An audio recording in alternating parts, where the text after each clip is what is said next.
শুধু भारत माता के, भारत माता के जय श्री राम।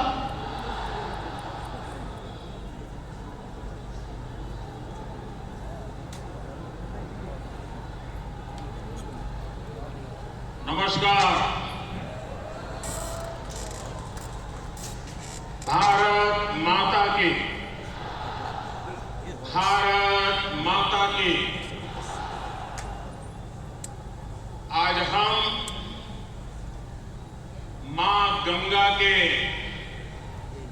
एक छोर पर हैं, लेकिन जो मां गंगा का उद्गम स्थल है वो राज्य उत्तराखंड इस समय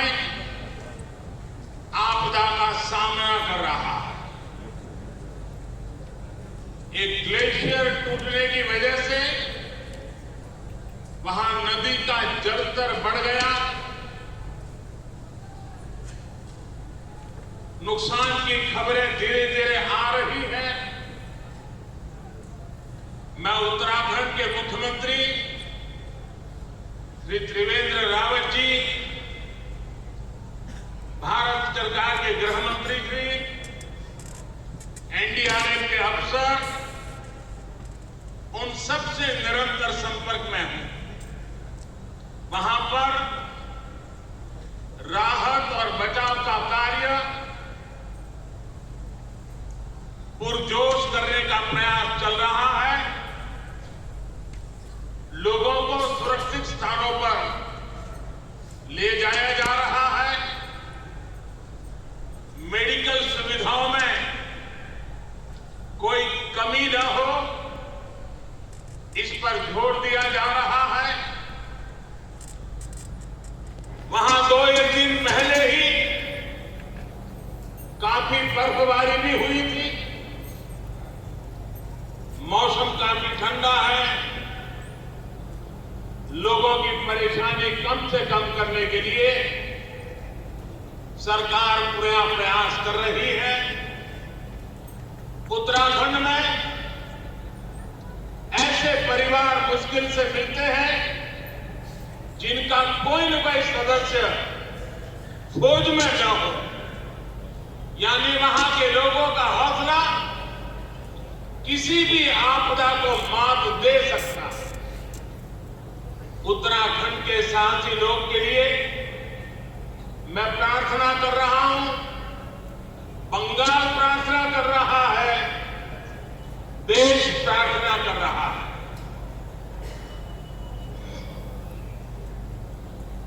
আমার প্রিয় মা, বোন, ভাই ও বন্ধুরা,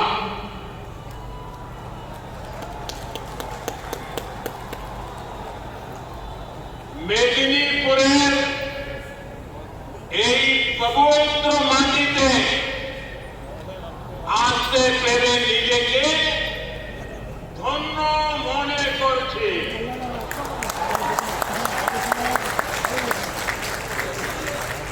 শহীদ মতঙ্গিনী, বিপ্লবী ক্ষুদিরাম বসুর রক্ত রক্তিম হয়েছে এই ভূমি। এই মাটিতে তৈরি হয়েছিল তাম্রলিপ্ত জাতীয় সরকার। এই মাটি বীর সন্তান বিদ্যাসাগর মহাশয় বাঙালিকে বর্ণ পরিচয় দিয়েছে।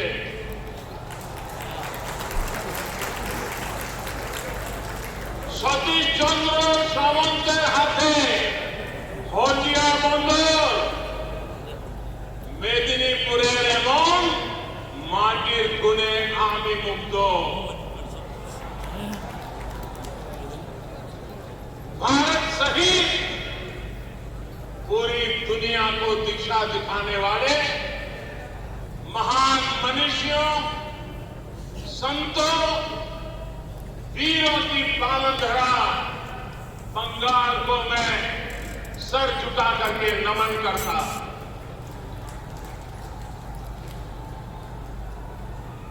इस साल जब भारत आजादी के 75वें वर्ष में प्रवेश कर रहा है, तो ऐसी प्रेरणा भूमि आना, इस मिट्टी को नमन करना, वो अपने आप में नई प्रेरणा देता है, नई ऊर्जा देता है। पिछली बार मैं नेताजी सुभाष चंद्र बोस की जन्म जयंती पर बंगाल आया था। आज हल्दिया सहित पश्चिम बंगाल के विकास से जुड़ी करीब 5,000 करोड़ रुपए की परियोजनाओं के लोकार्पण और शिलान्यास करने के लिए आपके बीच आया।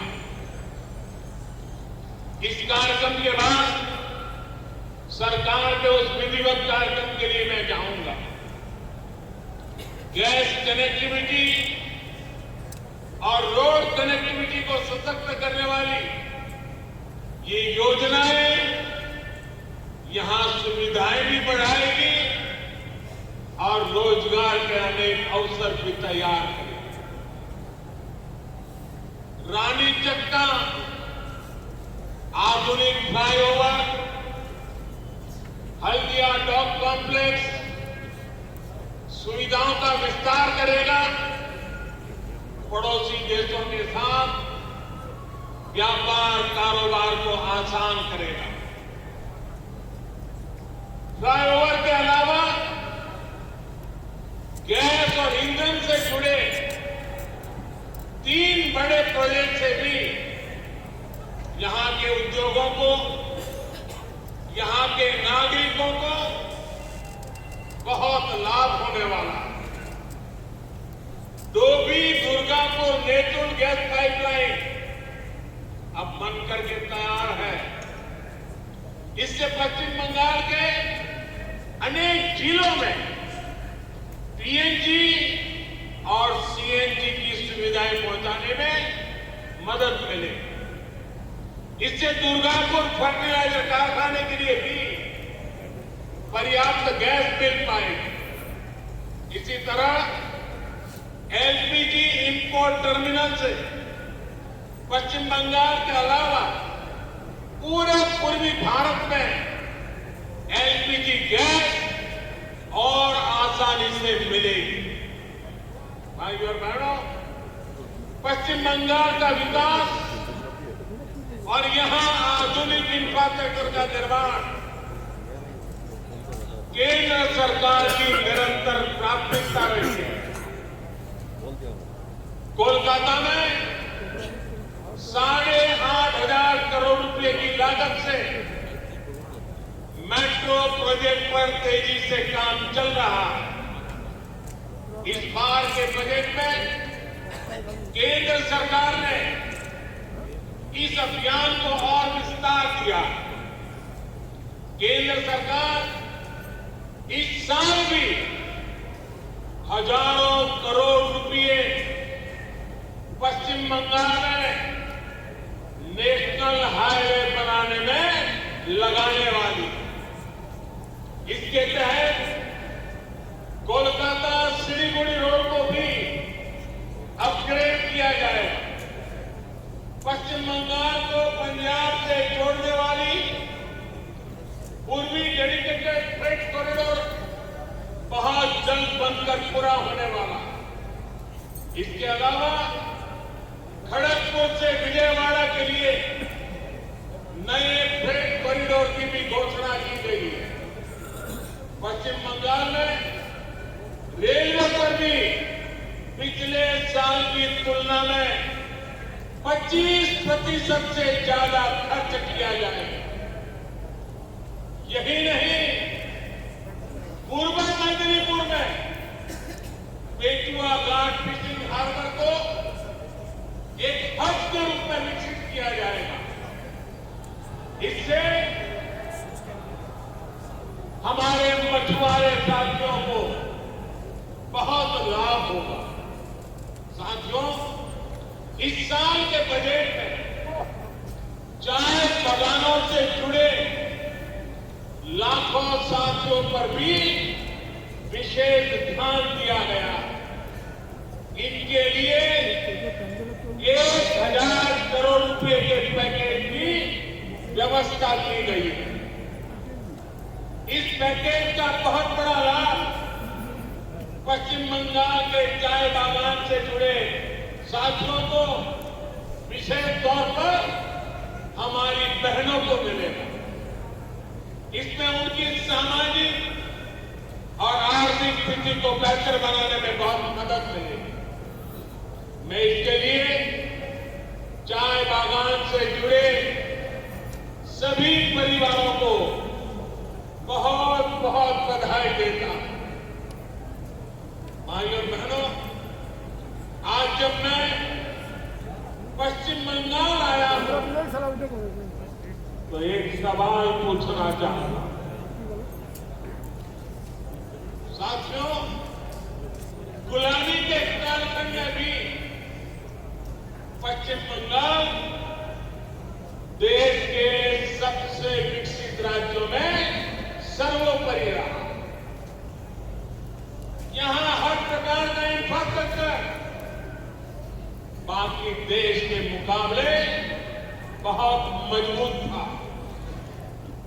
उस कालखंड में भी यहां रोजगार के, स्वरोजगार के अनेकों अवसर थे। यहां के पोर्ट, समुद्र के रास्ते होने वाला व्यापार, पूरे देश में इसका कोई मुकाबला नहीं। बंगाल के लोग, यहां के किसान इतने परिश्रमी हैं, यहां की जमीन इतनी उपजाऊ है। बंगाल से पढ़कर निकले लोगों को जो इज्जत, जो गौरव आज भी मिलता है, उसकी वजह वो एक कालखंड था जब यहां की शिक्षा देश में अव्वल नंबर पर रहती है। बंगाल के सामर्थ्य ने हमेशा देश को दिशा दिखाई है, देश का मार्गदर्शन किया। आखिर क्यों बंगाल विकास की अपनी उस रफ्तार को, उस गति को बरकरार नहीं रख पाया? बंगाल पहले से जितना आगे था, अगर बीते दशकों में उसकी वो गति और बड़ी होती तो आज बंगाल कहां से कहां पहुंच गया। अगर मैं हल्दिया पोर्ट सिटी की ही बात करूं तो एक chemical, petrochemical, fertilizer, food processing, ports और शिपिंग जैसे सेक्टर्स का एक प्रकार से हब रहा। तो फिर ऐसा क्या होगा कि अन्य राज्यों के बंदरगाह, व्यापार कारोबार के बड़े केंद्र बनते चले और पश्चिम बंगाल पीछे रह गया? साथियों, आज यहां जितने भी उद्योग हैं, जितना भी कारोबार है, जितना भी इंफ्रास्ट्रक्चर है, वो सबके सब बदलाव चाहते हैं, आधुनिकता चाहते हैं।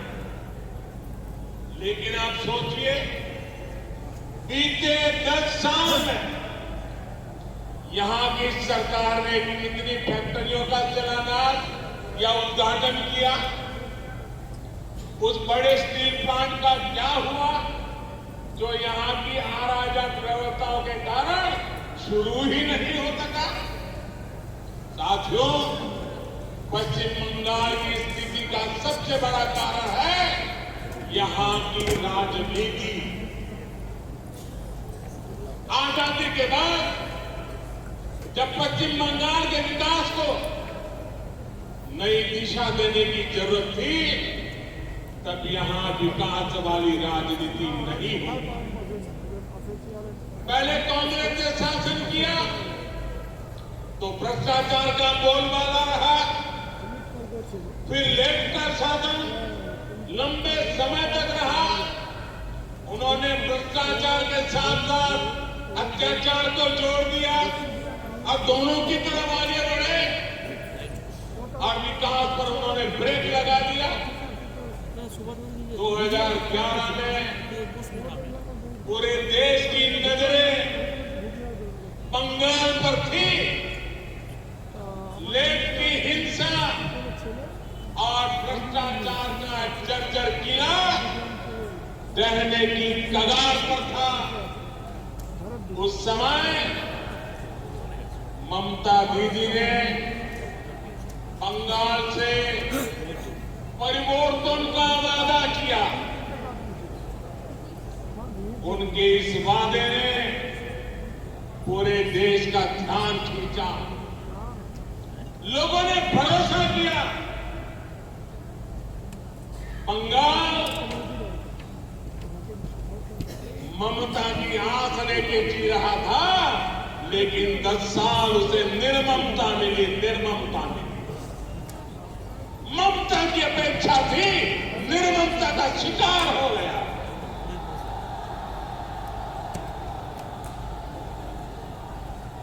लेकिन ममता सरकार के पहले साल में ही ये साफ हो गया कि बंगाल को जो मिला है वो परिवर्तन नहीं, ये तो लेफ्ट का पुनर्जीवन है, और वो भी ब्याज समेत, सूद समेत।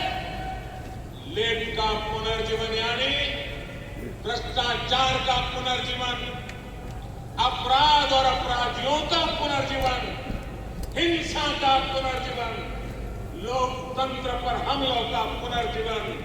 इससे पश्चिम बंगाल में गरीबी का दायरा और बढ़ता गया।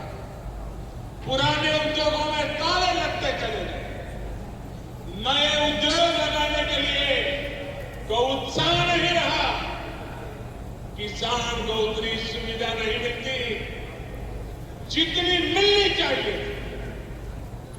जब सरकारी संरक्षण में लोग प्रॉपर्टी पर कब्जा करेंगे, जब सड़कों पर आएगी खून खराबा होगा, जब सरकारी भर्तियां पार्टी के लोग करेंगे, तो बंगाल के सामान्य नौजवान को रोजगार कैसे मिलेगा? साथियों, बंगाल में आप दीदी से अपने अधिकार की बात पूछ देंगे तो वो बौखला जाएंगे, चिलमिला जाएंगे। यहां तक कि भारत माता की जय के नारे लगा दो तो भी वो नाराज हो जाती है। लेकिन देश के खिलाफ बोलने वाले कितना भी जहर उगल दे, दीदी को गुस्सा ही नहीं आता। अभी आपने न्यूज में देखा होगा, इन दिनों भारत को बदनाम करने के लिए कैसे कैसे अंतर्राष्ट्रीय षड्यंत्र सामने आ रहे हैं, कैसी कैसी साजिशें खुल रही हैं। अब तो इस बात की प्लानिंग की जा रही है कि कैसे भारत को बदनाम करना है, कैसे भारत की छवि को बिगाड़ना है। साजिश करने वालों की बेचैनी इतनी ज्यादा है कि भारत को बदनाम करने के लिए वो चाय से जुड़ी भारत की पहचान पर हमला करने की बात कर रहे हैं। टी वर्कर्स की कड़ी मेहनत पर हमला करने का षड्यंत्र किया जा रहा है। योग जैसी भारत की विरासत जिसे महर्षि अरविंदो और स्वामी विवेकानंद जैसे अनगिनत महापुरुषों ने, ऋषियों मुनियों ने निस्वार्थ भाव से दुनिया तक पहुंचाया, उस योग पर हमला किया जा रहा है। लेकिन क्या आपने भारत के खिलाफ इन षड्यंत्रों पर, इन साजिशों पर दीदी के मुंह से एक भी वाक्य सुना है क्या? अनेक ऐसे हैं जिन्होंने, देश के लोगों ने दशकों तक सेवा का मौका दिया, वो भी आपको चुप है या इन षड्यंत्रों का समर्थन कर रहे हैं। लेकिन इन षड्यंत्रकारियों से मैं कहना चाहता हूं, देश इन षड्यंत्रों का पूरी ताकत से जवाब देगा।